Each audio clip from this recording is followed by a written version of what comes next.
Welcome to another episode of Issues and Insights. I'm Bryce Shoemate, and this is a special edition for election coverage. Going into this election season, we're going to be interviewing the two judge executive candidates, and we're also going to be talking with the folks at the clerk's office so that you can better understand the ballot, the new voting machines, and several things that are going on with this year's election. But today, we're going to start out with Charlie Wise. Charlie is a write-in candidate, Democratic candidate for a county judge executive. And Charlie, thank you for joining us here on the show today. Glad to be here. Absolutely. And we've got a few questions we want to talk about. So just feel comfortable just to have a conversation with us and as we go along. Charlie, not everybody has grown up around here and knows you like I do. So tell us just a little bit about yourself. Well, I'm a lifelong resident of Hardin County. I've been self-employed in Hardin County for over 40 years, and I've owned several businesses. C&W Contracting was an excavating site work business that we ran for several years. In '95, I switched over to Wise Contracting Crane and Rigging, which was somewhat in the same field. Licensed real estate broker. I've had my auctioneer's license since I was 18, and wow, that's pretty good while. Yes. I worked in auction house for 11 years in Hardin County. So I'm also co-owner of Wise Power Equipment. It's a mower sales and service repair. I have a 500-acre farming operation, which is consists of livestock and hay. It's not like some of the farming operations. We don't do grain anymore. We used to, but not anymore. I'm all livestock. And I spent 9 years on fiscal court, starting in around '89 through the late '90s, and 16 years of the Hardin County School Board. I've been chairman for about 6 years. I have over a $200 million budget. 17 years as a volunteer firefighter on the Central Hardin Fire Department. I was one of the founding members of Central Hardin Fire Department. We were told by the county at one time that there wasn't going to be any more fire runs made by Elizabethtown, so we had to all step up to the bat. And there were several great fire departments in Hardin County. All of them are great. Any fire department's great when people spend their own money to pay for gasoline to go help people. And I was on Vine Grove Fire Department when you were at Central Hardin. We took a little training from E-Town and Vine Grove and the folks that had already been there. It was new to us, but we were proud of what we done, and it's worked out well. Charlie, lots of folks are asking a question, and the question would be a legitimate question. Why did you enter the race late, and now you're having to run as a write-in candidate? Well, that was a little different. Really, you know, I've always been concerned about Hardin County, and I thought things would be okay with the leadership that we were experiencing. Then Ford SK announces shortly after the election, we got 6 new magistrates that's going to come on board, and I just felt like the winner of the primary, fine person, but I just felt like that they ran on a solar issue, and this is a much bigger picture. I mean, you know, the primary is over. Only way to do it now was to go with a write-in vote. So that's the reason I decided to do it. I just felt like I had more to offer. I'm not running anyone down, but I just feel like I've been there and done that in Hardin County. I have spent my entire life here. I've lived within 2 miles of the same place I was born, and I'm proud of it. Charlie, this is different because even though we've had write-in elections at City Council, say in Sonora, and I know there's even a write-in for the mayor in West Point. Right. What is your plan on informing the voters of what the process will be? Well, a write-in winner was in Nelson County had a write-in winner, Lebanon area up there, and Mattingly won a few years back. So it's doable. It's harder. We're just trying to spread the word, social media, various ways of advertising, and at some point when I get a ballot, I would like to share that with what it's going to look like by means of newspaper or flyers or whatever we have to do to get the word out on how to vote. My understanding is there's going to be a box that has to be checked. My first thoughts of that was you could just write my name down, and now they say you can write the name, but if you don't check the box, so we got to work out all those complications, and we're going to work hard in the next 5 weeks to get the voters educated how to vote. So not only are you campaigning, but you're educating people too on how to do that. Absolutely. That's the hardest part about it. I go and people says, you got my vote, but it's hard for me to say I appreciate that. It's easy to say I appreciate it, but then I have to explain, now this is the way you have to do that. So it takes more time. And you said this a little bit already, telling us about yourself, but what or how has your life experiences prepared you for the judge executive's position? Well, like I said, I ran a successful business all my life. Yeah, I've had some ups and downs in businesses. I've never failed. We all have. I've never failed to pay anybody. I've lost money on some of those businesses and closed them. But I have had $1 million install contracts in factories, and that really today don't sound like too much. But in the 80s, 90s, $1 million install contract, I mean, we loved them. So I've had to meet a payroll with as many as 30 employees. I know what it's like to decide when it's time to renovate, repair, or replace. So that is a working part of a business. That's government issues right there. You got to know when to renovate, repair, or replace. And I think business experience is one of the most valuable experiences that you can have when you start talking about running a county, because it is business. That's right. Yeah, it is just a business. It has to be treated like that. I think a lot of people don't think of it that way, Charlie, but it is. It's a business. The school board's a business. Yes. It's different from what you're doing, but the functions of it is a big business. Money's coming in, money's going out. You've got employees. You got to balance it. That's right. You told this a little bit, but what or who inspired you to run? Well, mostly friends and business acquaintances. This wasn't a knee-jerk issue, one-issue decision. It was not something. Hours of communication with my family, friends, and concerned citizens of Hardin County. I mean, we went for months before I made this decision, and I wanted to make sure it was the right decision. And I wanted to make sure my family was okay with it. So. Yeah, because this, when you run for office, it affects your family. It does. I know firsthand. Yeah, it wasn't an easy decision, and like I said, it wasn't a knee-jerk one-issue campaign. I'm running for the county. Big things are going to happen in this county. Charlie, can you kind of discuss your plans and priorities if you're elected?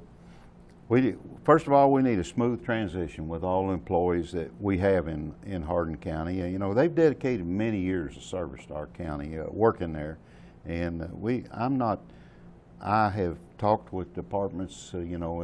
Sure, there might be some changes. There's some people that will have different opinions or whatever, but it needs to be a smooth transition with the employees we got, and I want them to enjoy coming to work every day. And you've got some great employees. Great ones. Absolutely.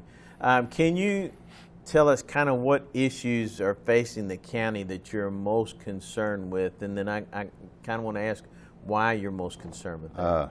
My vision for Hardin County is orderly growth. I want safer roads. I want extended sewer lines. I want improved emergency services. And I want a user-friendly government. Absolutely. I think it needs to be that way.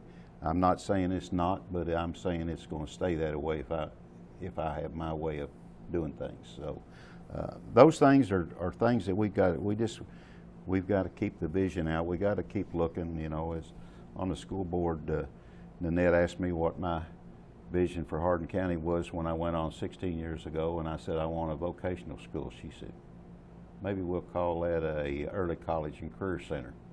I said, I don't care what we call it. I want to train people for jobs, and we accomplished that. That's the things I like to do. Not everybody wants to go the academia route. Right. You know, there are people that want to go straight into work, and we need to train for both. Right, absolutely, yeah. There's going to be new faces on court, like we just talked about. Mm-hmm. So what needs to be done quickly to get all ready to go run the county, so to speak? I mean, what do you think needs to happen when these people that are so new come in there that haven't had the experience that you've had? What do they need to do? Well, first of all, when this is all over, we need to forget what party you belong to. We need to work together. I mean togetherness. And I don't care whether you're a Democrat or Republican. It makes no difference to me. I'm there to do the job. And that's what's splitting our country right now, Charlie. That is tearing our country apart now. So, you know, from serving 9 years on court, I know each magistrate, he serves his district, but we don't want to serve just his district. We don't want him just talking about his district. We want him to come together and do the best for which district needs it today, and then we work from there. Charlie, we're getting close on time. I want to ask this one last question because I think this is so important. Why are you the best choice for this county? I have the most experience. Simple. I'd like to say I've been there and done that. I have always taken interest in Hardin County government and the future of Hardin County. And with this, all that's going on in the county, somebody's got to hit the ground running.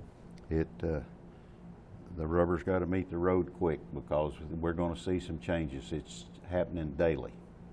Charlie, it's a critical time in our history, and so people want to get things negative. How do you plan on keeping things positive? Well, you know, I've always felt like if you don't start negativism, you know, things won't be negative. So I'm just going to run a positive campaign and look forward, and however it comes out, I'll accept that. My mom always said, and she's not here anymore, but she always said things come out for the best. So just be positive and move on. I always tell people, God's got this. That's right. You know? That's right. So. And whoever, it'll be taken care of to the best of whoever's ability. That's the way I see it. I hope it is. Yeah. Charlie, thank you for joining us and letting everybody know. I know it's kind of fast, but I appreciate you coming out and letting our viewers know what you stand for and what's important to you. And I think that's what the message that needs to be gotten out. I appreciate the offer of being here, and I'll be out there in the county. If anybody needs to stop me and talk to me, feel free to do so. Thank you for your service, not only to our county, but to the school system as well. Appreciate it. Absolutely. Appreciate Stay tuned. We're going to be back with the next candidate, Keith Taul. Welcome back to Issues and Insights. I talked to you all earlier and told you we were going to introduce and talk to both of the candidates for Hardin County Judge Executive. And so now we've got Keith Taul here, who is the one in the Republican primary and is facing Charlie Wise, the Democratic write-in candidate this fall. So, Keith, welcome to our show. It's good to be here. I know you said this is your first time that you've been here in our facility. So, yes. Basically, I have a few questions that we've already asked Charlie, and so wanted to be fair so that we do the same with both of you. Okay. So I start out with him.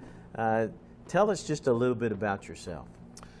Well, yeah, where do you start? You know, I grew up here in Hardin County. I moved here when I was all of 2 years old and lived in Cecilia. I still do, but I grew up in Cecilia on a dairy farm and was there. Tobacco, dairy, crops, all the typical stuff, and had a very good upbringing and lots of fond memories, lots of hard work. My dad, he would sometimes, I think one time I said I was bored, and the next week I was out picking up rocks out of the field, so if that tells you anything. So I never used that word again.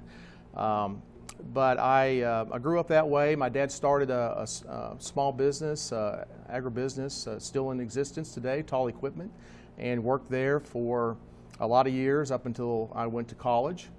And So I got a lot of experience with putting together farm equipment and all kinds of different types of processes.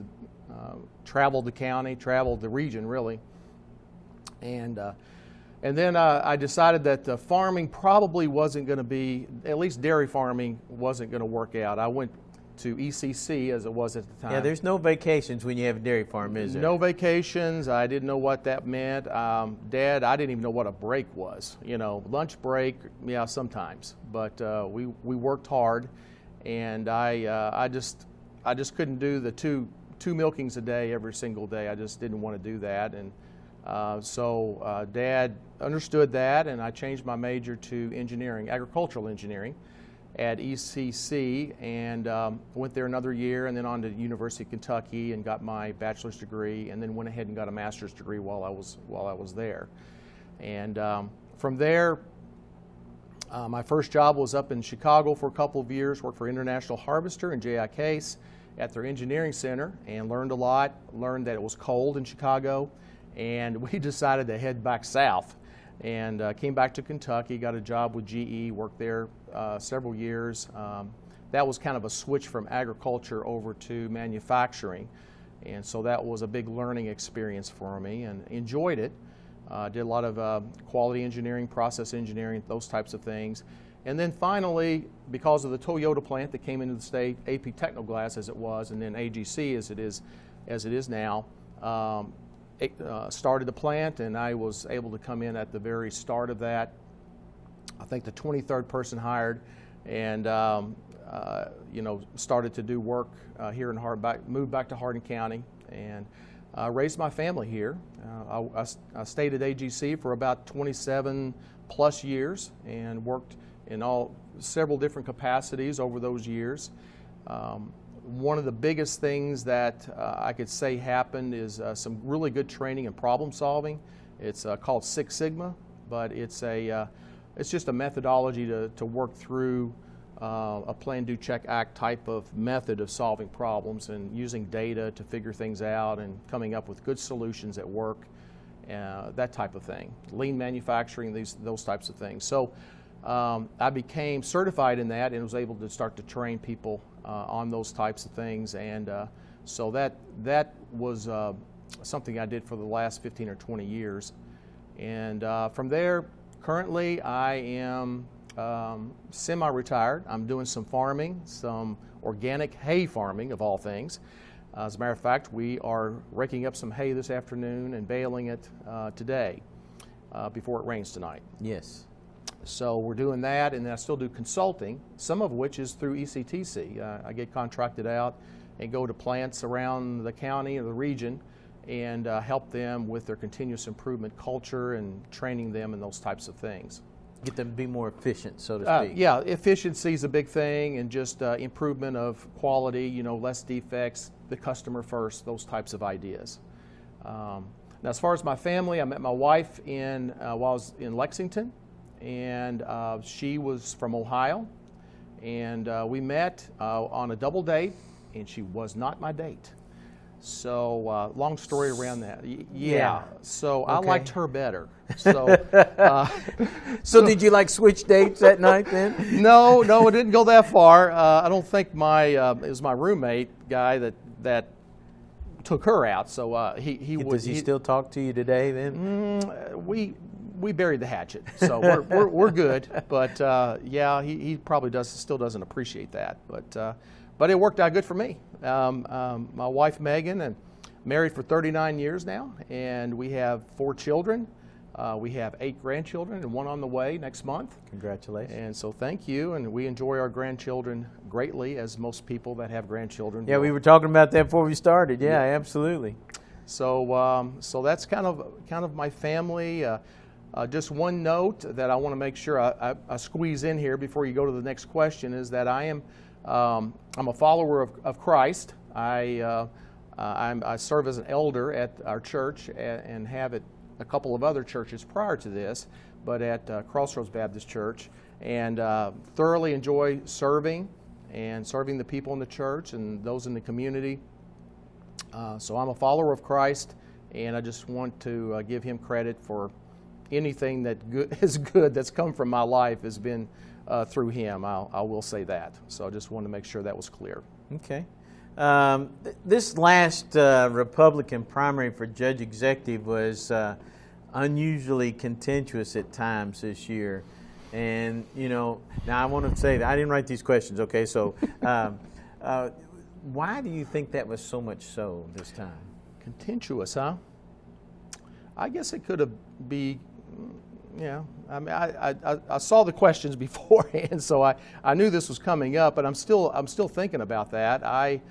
It was, to me, it was it's a political race, so I mean, there's going to be some differences of opinion, right? Sure. I mean, there were differences in the way that I saw things and the way my opponents saw them. I don't know. I didn't feel like it was that bad or anything. I felt it was fairly common.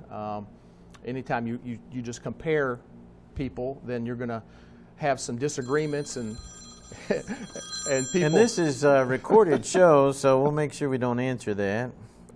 But anyway, I would just say that I didn't feel like we did anything that was out of line or anything like that. I thought overall it was pretty solid. We focused on what we could do. Sure. And they focused and on I think one of the reasons is this is the first time we've had a Republican primary for county judge executive. So people may have thought that more so this time, simply for that fact. Yeah, so, that's possible. How has your life experience prepared you for the judge executive position? I people have asked me that, and when I think about it, being the judge executive, it wasn't on my bucket list. Okay, so I wasn't working through my experiences and the jobs and different things that I've been doing my whole life for that purpose. Okay, now looking back, and we did do quite a bit of looking back whenever we were trying to decide whether to get into this race or not, it became evident that a lot of the choices that we made, the experiences, the jobs that I took, that whole journey lined up with what I could do. So I just think that with my automotive experience and manufacturing, I think that's going to be very helpful when we're talking through the Blue Oval SK project. And of course, there's a lot of automotive plants that are, in the area. So I understand that language. I understand Ford. I haven't dealt with the South Koreans. I have, of course, the company I work for was Japanese, so I do understand to an extent the Asian culture. Been to Japan 20 times, so and worked with the Japanese, through a good chunk of my life. So I do understand that.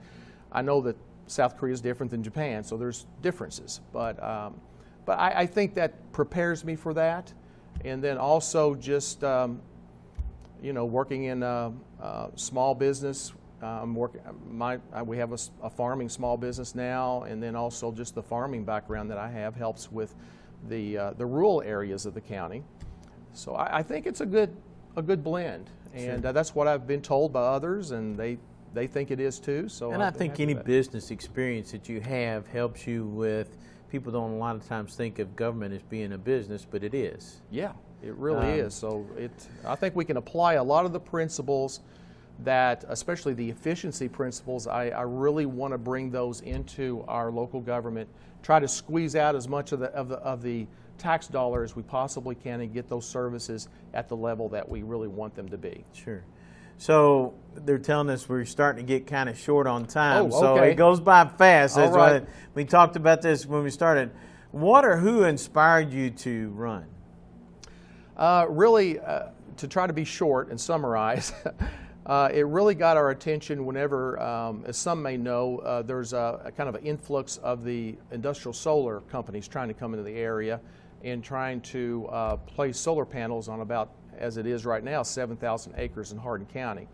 So we were starting to work with our neighbors, developed a sign-off sheet, and we had like 1,600 people. We were wanting to get kind of a moratorium, kind of slow that down. Let's study this before we jump into this.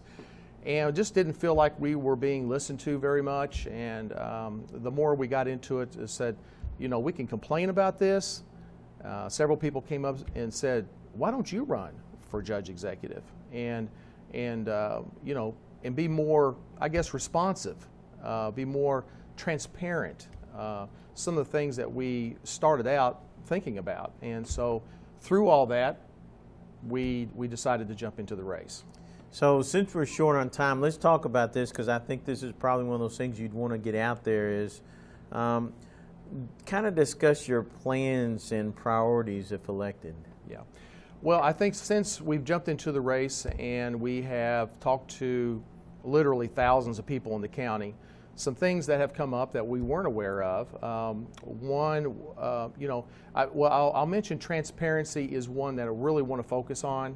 We're going to have to really try to understand how we can be. What does that really mean? Because you all have talked about this several times. We have. I know that people are wanting to know what that. What does that mean? So, anything that, for instance, I'll take just a small example. The agenda for the fiscal court meetings.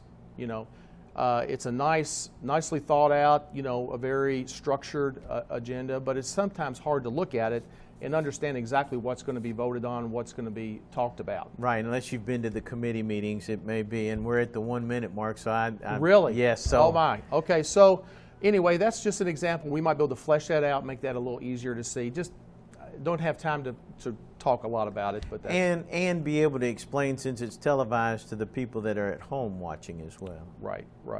So yeah, exactly. And I just think we can make things easier for everybody to understand and be a part of this government and their government. And my focus is going to be that the citizens of this county they're the focus. Okay, so we're going to do everything that we can to make sure that they get the services they deserve from the tax dollars they're sending in. Absolutely. Keith, thanks so much for being part of our show. I know it went by fast. It did. That's what I was afraid of. When we start talking, sometimes it goes by faster than you can actually manage. Yeah. So thank you all for joining us here on Hardin County Education and Community TV, where we try to keep you informed on what's going on in this great county that we all love, Hardin County, but more importantly, what's going on in your students' life in the Hardin County school system. I'm Bryce Shoemate. Thank you for joining us, and be careful out there. The days are getting shorter. Autumn's on us, and it's dark a little bit sooner, and it's going to be dark when the kids are out there getting ready to catch the bus. So be cautious, be alert, and enjoy the fall.